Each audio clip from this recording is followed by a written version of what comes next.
Dede, how'd you get to the point of writing this book called Kingpin of the Pimps? Tell us about it. Okay, thank you, Gordon.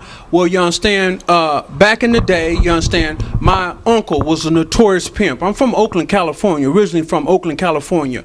You understand, coming up in them 70s, my uncle had a pool room out there in East Oakland. And, as a little boy, I would often go into the pool room, starting around 8, 9, 10 years old. And I would be sucking up like Absorbing Jr., all these superfly pimps from all over the country used to come into my uncle's pool room when they was in town. You understand, Robert Beck, who was Iceberg Slims, Donald Goins, all the Ward brothers, Frank Ward, Ted Ward, all these superfly cats, 7-Up, the Uncola. So I would be in my uncle's pool room sucking this up, and being that my uncle, was a notorious pimp himself, I would hear stories, and I would always ask my uncle, because he had a picture of J.D. Walker on his wall, and I would always ask him, I say, Unc, you understand, who's the boss's pimp that you know? So, he would always talk about J.D. Walker, J.D. Walker. In 1976, they had a movie featuring, the pimp, J.D. Walker, and it portrays, where J.D. Walker they thought was dead, but his spirit came back.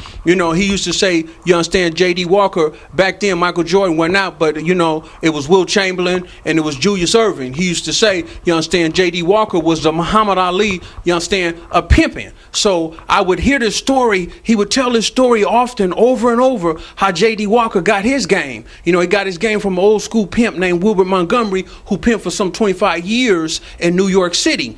So, you understand, my uncle said that the reason why he say Pimpin' Perry, he gonna get the crown as being the #1 pimp is because he knocked Nicky Barnes. Nicky Barnes was a multi-millionaire, when black people didn't have no money. He was selling heroin with Frank Lucas. If you see the movie American Gangster, he was selling big old dope, and he was a millionaire in the 70s, and he couldn't believe how this low-level, young, 22-year-old pimp just really getting his feet wet, knocked this bottom bitch, took him for, for about $15 million, and Nicky Barnes went to prison, and so when my uncle used to tell me this story, I was intrigued with it growing up as a little boy. I was intrigued with this story, so my time in penitentiary, the first time I did penitentiary in the 90s, I took a pen and I really got into this, I closed myself off, purposely went to the hole to just really get into, a lot of pimping, like my uncle used to just really feed this pimping to me, and I really went on and put the book together,